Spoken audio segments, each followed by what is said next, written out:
ಆತ್ಮೀಯ H16 news ಅರ್ಥಾತ್ ಸೀತಾರಾಮ್ ನ್ಯೂಸದ ವೀಕ್ಷಕರೇ, ನಾನು ನಿಮ್ಮವ ಎಂ ಆಯುಧ ಮಲ್ಲಪ್ಪ ಜೊತೆ ಅವರು. ತಾವು ಈಗ ಸುದ್ದಿಗಳ ಲೋಕಕ್ಕೆ ಎಂಟ್ರಿ ಹೊಡಿತಾ ಇದ್ದೀರಿ. ಈ ಸುದ್ದಿಗಳನ್ನು ಪ್ರತಿಯೊಂದು ನೋಡೋ ಜೊತೆಗೆ ನಿಮ್ಮ ಅಭಿಪ್ರಾಯಗಳನ್ನು ಹಂಚ್ತಾ ಇರಿ. ಯಾಕಂದರೆ ಈ ಸುದ್ದಿಗಳು ನಿಮಗಾಗಿ, ನಿಮ್ಮ ಬದುಕಿಗಾಗಿ, ನಿಮ್ಮ ವೈಚಾರಿಕೆಗಾಗಿ, ನಿಮ್ಮ ತಿಳುವಳಿಕೆಗಾಗಿ ನಿಮಗೂ ಗೊತ್ತು, ಜೊತೆಗೆ ನಮಗೂ ನಿಮ್ಮೊಂದಿಗೆ ಇದೊಂದು ಮಾತಾಡುವಂಥ ಜೊತೆಗೆ ಸುದ್ದಿಗಳನ್ನು ಬಿಡುವಂಥ ಕೆಲಸ. ಈ ಕೆಲಸದಲ್ಲಿ ನಾವು ನಿಮ್ಮೊಂದಿಗಿದ್ದೀವಿ ಅಂತ ಹೇಳ್ತಾ ನೋಡ್ತಾ ಇರಿ ಈ ಸುದ್ದಿಗಳನ್ನು.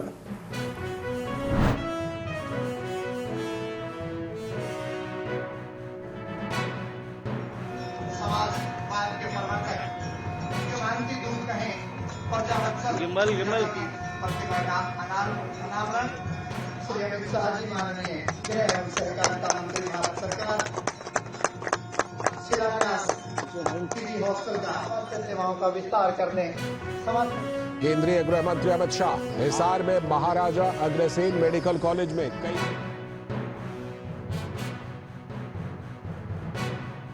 समाज तो खैर अब बना, उस वक्त पूरा राज्य ही होगा, पूरे राज्य के संस्कारों को सिंचित करने का काम किया. कोई भूखा न सोए, कोई व्यक्ति ऐसा न हो जिसके सर पर छत न हो, और कोई व्यक्ति ऐसा न हो जिसके पास कारोबार न हो. ये तीन चीजों को अपने सुशासन से उन्होंने निश्चित किया, सुनिश्चित किया. और इतने हजारों साल के बाद भी अग्रवाल समाज के जितने भी गोत्र है, आप उसको ध्यान से देखिएगा, हर व्यक्ति उद्यमी है, हर व्यक्ति देश को समर्पित है, हर व्यक्ति सेवा भी करता है, और हर व्यक्ति अपना योगदान भी देश के विकास में. इतने हजारों साल के बाद जिस व्यक्ति ने दिए गए संस्कार, सिंचे हुए संस्कार, जरा भी इसका डाइल्यूशन हुए बगैर आज जस का तस सामने आया है, वो महान व्यक्ति एक प्रकार से हम सब के लिए आदर्श होना चाहिए. उन्होंने सुशासन के लिए भी ढेर सारे सिद्धांत प्रस्तापित किए गए थे. कई ऐतिहासिक डॉक्यूमेंट्स में इसका जिक्र भी मिलता है, उसको प्रस्तापित भी किया गया है. और एक प्रकार से आज नरेंद्र मोदी जी भी उसी रास्ते पर आगे बढ़े. आज नरेंद्र मोदी जी के 10 साल के अंदर 75 साल से जो 60 करोड़ गरीबों की फौज इस देश में बनी थी, उसमें से 25% लोगों, 25 करोड़ लोगों को गरीबी की रेखा से ऊपर एक 10 साल के अंदर ही ले जाने का ಅದು ಆಚರಣೆ ಆಗಬೇಕು ಹೇಳುವ ಉದ್ದೇಶದಿಂದ ನಾವು ಈ ಒಂದು ಹೊಸ ವರ್ಷದ ಆಚರಣೆ ಮಾಡ್ತಾ ಇದ್ದೇವೆ. ಈ ಮೂಲಕವಾಗಿ ಈ ಒಂದು ಆಚರಣೆ ಯಾರದೋ ವಿರುದ್ಧವಾಗೋ ಅಥವಾ ಇನ್ನೊಬ್ಬರನ್ನು ಕನಿಷ್ಠವಾಗಿ ನೋಡ್ಕೊಳ್ಳಿಕ್ಕಲ್ಲ, ಇಡೀ ಹಿಂದೂ ಸಮಾಜ ನಮ್ಮಲ್ಲಿ ಭೇದ ಭಾವಗಳನ್ನು ಮರೆತು ಇಡೀ ಸಮಾಜ ಒಟ್ಟುಗೂಡಿಸುವಂಥ ಕೆಲಸ ಈ ಒಂದು ಆಚರಣೆಯಿಂದ ನಾವು ಕಳೆದ 16 ವರ್ಷಗಳಿಂದ ಮಾಡ್ತಾ ಬಂದಿದ್ದೇವೆ.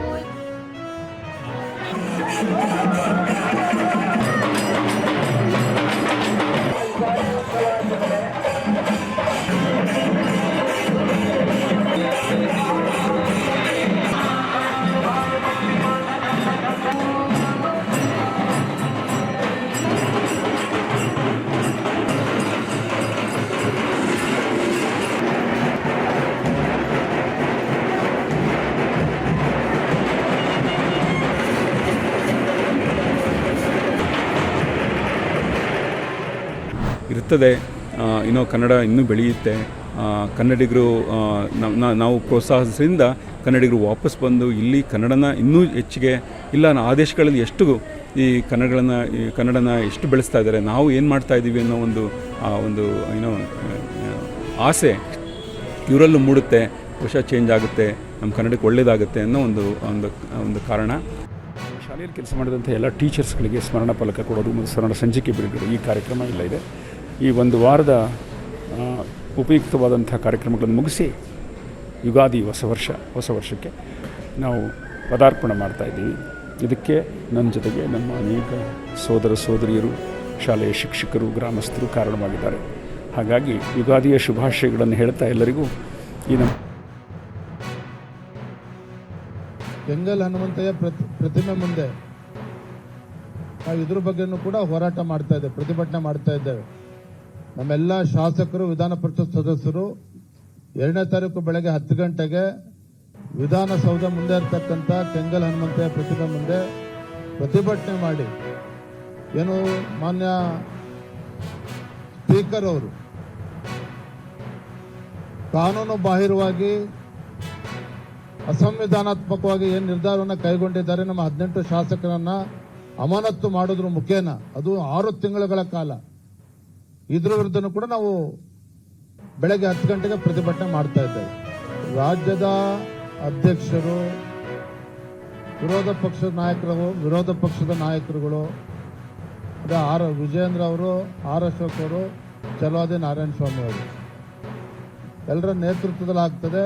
ಎಲ್ಲ ಕೇಂದ್ರದ ಸಚಿವರು ಕೂಡ ಭಾಗವಹಿಸ್ತಾರೆ, ಸಂಸದರು ಕೂಡ ಭಾಗವಹಿಸ್ತಾರೆ, ನಮ್ಮೆಲ್ಲ ರಾಜ್ಯದ ಪದಾಧಿಕಾರಿಗಳು, ಮಾಜಿ ಶಾಸಕರು, ಮಾಜಿ ವಿಧಾನ ಪರಿಷತ್ ಸದಸ್ಯರು, ಚುನಾವಣೆ ಅಂದರೆ ಪ್ರತಿಯೊಬ್ಬರು ಕೂಡ ಇದರಲ್ಲಿ ಭಾಗಿಯಾಗ್ತಾರೆ.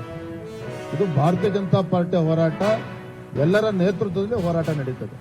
ಇವತ್ತು ನಾವು ಬೆಲೆ ಏರಿಕೆ ವಿಚಾರ ಇರ್ಬೋದು, ಅಲ್ಪಸಂಖ್ಯಾತರ ಓಲೈಕೆ ಮಾಡ್ತಕ್ಕಂಥ ನಿಟ್ಟಿನಲ್ಲಿ ನಮ್ಮ ಹಿಂದೂಗಳಿಗೆ ಅನ್ಯಾಯ ಮಾಡ್ತಾ ಇದ್ದಾರೆ, ಕಾಯಕ ಸಮುದಾಯಗಳಿಗೆ ಅವ್ರಿಗೆ ಬದುಕನ್ನ ಕಟ್ಕೊಡ್ತಕ್ಕಂಥ ಕೆಲಸವನ್ನು ಮಾಡದೇ ಇರ್ತಕ್ಕಂಥ ಸರ್ಕಾರದ ವಿರುದ್ಧ ನಾವು ಜನಾಕ್ರೋಶ ಯಾತ್ರೆ ಮಾಡ್ತಾ ಇದ್ದೇವೆ. ಇದು ನಮ್ಮ ಕರ್ತವ್ಯ ವಿರೋಧ ಪಕ್ಷವಾಗಿ. ಇಲ್ಲ ಅಂತ ಹೇಳಿದ್ರೆ ಈ ಸರ್ಕಾರ ನೋಡ್ತಾ ಇದ್ದೀರಿ, ಆಡಳಿತ ಪಕ್ಷ ಸದಸ್ಯರ ಮಾತುಗಳ ವರ್ಷ ನೋಡ್ತಾ ಇದ್ದೀರಿ. ಏನೋ ಮೆಜಾರಿಟಿ ಬಂದಿದೆ, ಏನ್ ಬೇಕಾದ್ರೂ ಮಾಡ್ತೀವಿ ಅನ್ನೋ ಧೋರಣೆ ಏನಿದೆ, ಇದು ಖಂಡಿತ ರಾಜ್ಯದ ಜನರಿಗೆ ಮಾರಕ ಆಗಿದೆ. ಹಾಗಾಗಿ ವಿರೋಧ ಪಕ್ಷ ನಮ್ಮ ಜವಾಬ್ದಾರಿ ಇದೆ. ಹಾಗಾಗಿ ಮತ್ತೆ ಬೀದಿಗಳನ್ನ ಹೋರಾಟವನ್ನು ಮಾಡ್ತಾ ಇದ್ದೇವೆ. ಜನರಿಗೆ ಯಾವ ರೀತಿ ಗ್ಯಾರಂಟಿಗಳ ಹೆಸರು ಹೇಳಿಕೊಂಡು ಒಂದು ಕೈಯಲ್ಲಿ ಕೊಟ್ಟು ಇನ್ನೊಂದು ಕೈಯಲ್ಲಿ ಕಿತ್ಕೊಳ್ತಕ್ಕಂಥ ಕೆಲಸ ರಾಜ್ಯ ಸರ್ಕಾರ ಏನ್ ಮಾಡ್ತಾ ಇದೆ. ಒಂದು ಕಣ್ಣಿಗೆ ಸುಣ್ಣ ಮತ್ತೊಂದು ಕಣ್ಣಿಗೆ ಬೆಣ್ಣೆ ಹಚ್ಚಕ್ಕಂಥ ಕೆಲಸ ಏನು ರಾಜ್ಯ ಸರ್ಕಾರ ಮಾಡ್ತಾ ಇದ್ದಾರೆ. ಇವೆಲ್ಲವನ್ನು ಕೂಡ ರಾಜ್ಯದ ಜನರಿಗೆ ಕಲ್ಪಿಸ್ತಕ್ಕಂಥದ್ದು, ಮಾಹಿತಿ ಕೊಡ್ತಕ್ಕಂಥದ್ದು, ಜಾಗೃತಿ ಮೂಡಿಸ್ತಕ್ಕಂಥ ನಮ್ಮ ಕರ್ತವ್ಯ ವಿರೋಧ ಪಕ್ಷವಾಗಿ. ಅದನ್ನು ನಾವು ಮಾಡ್ತೇವೆ. ಆದ್ಮೇಲೆ ಎಲ್ಲ ಸುದ್ದಿಗಳನ್ನು ನೋಡಿದ್ರಲ್ಲ, ಏನು ಅನಿಸ್ತು ನಿಮಗೆ? ಇದರಲ್ಲೇ ನಿಮ್ಗೆ ಲೈಕ್ ಆಗಿರ್ಬೋದು, ಡಿಸ್ಲೈಕು ಆಗಿರ್ಬೋದು, ಕಾಮೆಂಟ್ ಬೇಡಪ್ಪ ಅಂತೂ ಅನಿಸಿರ್ಬೋದು, ಕಾಮೆಂಟ್ ಮಾಡಬೇಕಪ್ಪ ಅನಿಸಿರ್ಬೋದು, ಶೇರ್ ಮಾಡಬಾರ್ದಪ್ಪ ಅನಿಸಿರ್ಬೋದು, ಅದು ಮಾಡಬೇಕು ಅನಿಸಿರ್ಬೋದು. ಏನಾದರೂ ಆಗಲಿ ಶೇರ್ ಮಾಡ್ತಾಯಿರಿ, ಈ ನ್ಯೂಸ್ಗಳನ್ನ ಹಂಚ್ತಾ ಇರಿ, ಜೊತೆಗೆ ಇದಕ್ಕೆ ಸಬ್ಸ್ಕ್ರೈಬ್ ಆಗ್ತಾಯಿರಿ ಅಂತ ಹೇಳ್ತಾ H16 ನ್ಯೂಸ್ ಅರ್ಥಾತ್ ಹೇ ಸೀತಾರಾಮ್, ಇದು ಸತ್ಯದ ಕೈಗೆ ನಡಿ. ವಂದನೆಗಳು.